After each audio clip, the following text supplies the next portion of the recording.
بسم الله الرحمن الرحيم. السلام عليكم ورحمة الله وبركاته. قبل أي حاجة نحب نقول لكم اللهم صل على سيدنا محمد وعلى آله وصحبه وسلم تسليما كثيرا.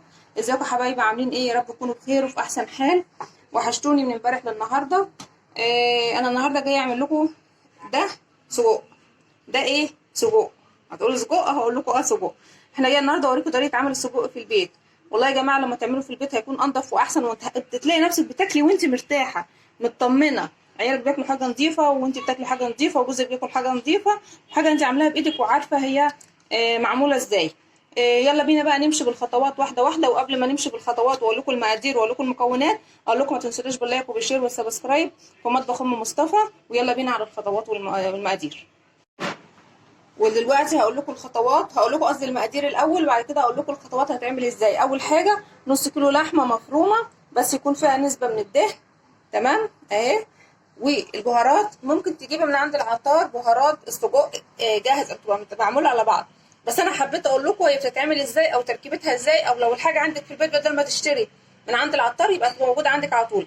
معلقه كبيره بابريكا، معلقه صغيره كزبره، نص معلقه صغيره فلفل اسمر، ربع معلقه صغيره كبيبه صيني، معلقه صغيره ملح، نص معلقه صغيره سبع بهارات. اقولهم تاني: معلقه كبيره بابريكا، معلقه صغيره كزبره، نص معلقه صغيره فلفل اسمر، ربع معلقه صغيره كبيبه صيني، معلقه صغيره ملح، نص معلقه صغيره السبع بهارات. وطبعا معلقه صغيره ثوم مفروم، ومعلقه صغيره هريسه شطه. ولو لو هي عندك مش حاميه او هم بيحبوا الحاجه الحراقه زودي براحتك خالص، دي حاجه ترجع لي. اول حاجه هنعملها ايه؟ هجيب بوله. شفتوا باركولي؟ غيرت لكم البوله، جبت لكم واحده، جبت اتنين مش واحده. باركولي. مش قلت لكم انا مش هوريكم شكل التانيه تاني؟ انا لما اقول كلمه بنفذها على طول. حطينا اللحمه المفرومه، هنزل عليها بالبهارات كلها زي ما انا قلتها اهي. هنزل عليها بمعلقه الفلفل الثوم، قصدي ثوم مفروم، وهنزل عليها بمعلقه هريسه الشطه، وهقلبهم مع بعض. مش قادره اقول لكم ريحه البهارات مع بعض بتبقى عامله ازاي، ميكس رهيب كده، حاجه كده يعني جميله بصراحه. عارفين يا جماعه مجال العطاره او المعلومات عن العطاره والبهارات والحاجات ديت فيها والله فوائد كتير جدا. الحاجات دي لو بنستخدمها كده، لو دخلتوا وعرفتوا فوائدها جميله جدا جدا جدا. كل حاجه سبحان الله ربنا خلقها لنا وليها فايده كبيره للانسان. اهو احنا اهو زي ما احنا عملنا كده اهو. دلوقتي هجيب الكبه هحط فيها الخليط. طبعا مش هحطه كله علشان خاطر ايه؟ ما يكونش تقيل عليها. هفضي نصه كده اهو، وهطحنه خالص لحد ما يبقى عامل زي العجينه. تمام، يعني اهم حاجه تطحنيه خالص لحد ما يكون عامل زي العجينه. وبعد كده هفضيه في البوله، وبعد كده هقول لكم نعمل ايه. دلوقتي اللي هيقول انا ما عنديش كبه اطحنه ازاي او افرمه ازاي، عارفين المكنه بتاعت زمان بتاعت بتفرم اللحمه دي اللي هي اليدويه دي؟ ممكن تركبي الوش بتاع فرم اللحمه وتعمليها وشين او ثلاثه، يعني مفيش اي مشكله، مفيش حاجه خليها، ما تخليش حاجه تقف قدامك. احنا دلوقتي حطينا الخليط بتاعنا او اللحمه بتطول بالحاجه في الكبه، هفرمها جامد وعشان صوت الكبه ما يزعجكوش، وهرجع لكم تاني. ودلوقتي احنا بعد ما طحناها اهي زي ما انتم شايفين، عشان انا عملتها على اجزاء طبعا ايه هعملها كلها مع بعض كده. هي بصوا هي هتبقى طعم السجق، لكن الملمس بتاعها هيكون ملمس ايه؟ اللحمه المفرومه. بس طبعا مهما كان مفيش احلى من اي الحاجه اللي انت بتعمليها في بيتك. والله يا جماعه بتبقى جميله جدا ومطمنه لها وعارفه انها حلوه وبتاكل بثقه. انا واحده من الناس اللي بصوا ما اعرفش، ما بحبش السجق ده خالص خالص خالص من بره، مع اني بجيبه مثلا من مكان موثوق فيه وكل حاجه، بس ما اعرفش ما بحبوش مش عارفه بصراحه. دلوقتي هعمل ايه؟ هدهن ايدي زيت اهي، وهجيب حته.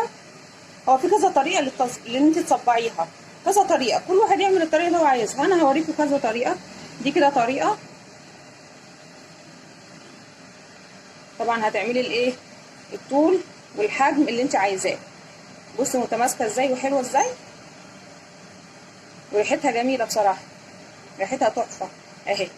ماشي، هعمل كده اهو، اخد حته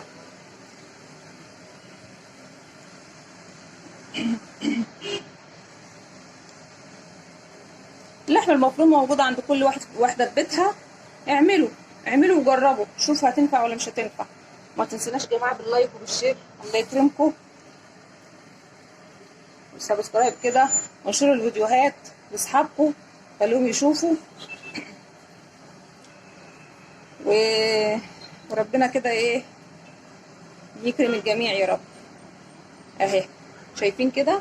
في طريقه تانية هوريها لكم، ثواني بس اجيب بس ايه معايا الكيس.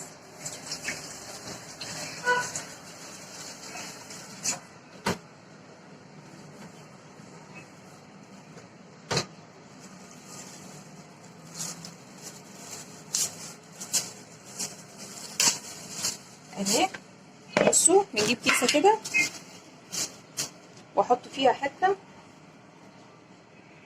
اهي، ماشي، وبنبتدي ايه الف عليها كده واقعد اعمل كده اهو. بصوا اهي، يعني اللي مش عايزه مثلا يعني تعمل بايديها اهي، زقي كده بايه بصباعك لجوه كده هتتفرد معاكي اهي. بصوا اهي اهي، شفتوا؟ اعمل لكم واحده تانية السمك اللي انت عايزاه بقى اهي، بجيبها كده اهو واقعد ازق لجوه كده بصوابعي.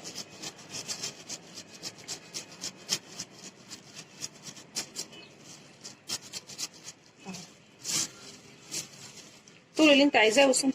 وزي ما شفتوا انا صبعت كده الكميه كلها زي ما انتم شايفين اهي، حاجه كده ريحتها تحفه والله يا جماعه، هتعجبكم قوي قوي قوي ان شاء الله. دلوقتي هنحطها في الفريزر شويه، وهقلي منها دلوقتي عشان اوريكم النتيجه.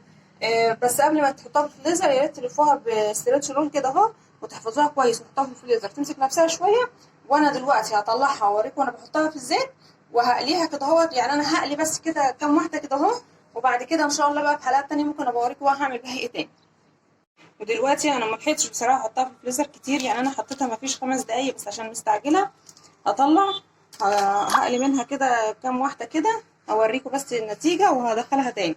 بصوا حبه دي صغيرين خالص في الطاسه، مش هنكتر يعني، حبه صغيرين تسخن بس كده.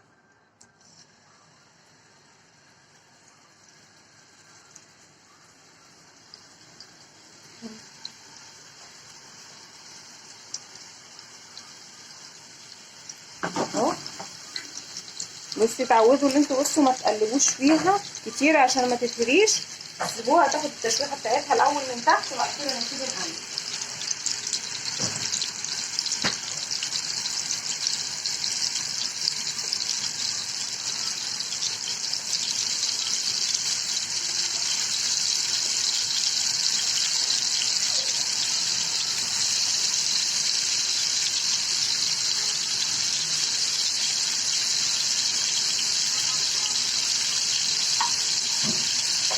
اهو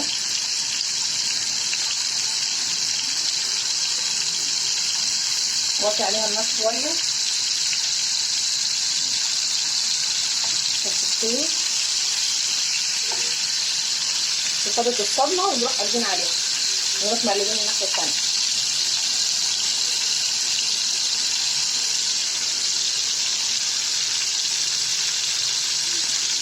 هخلصها بقى وارجع لكم تاني. ودلوقتي اهي بعد ما استوت اهي زي ما انتم شايفين، وده طبعا الني.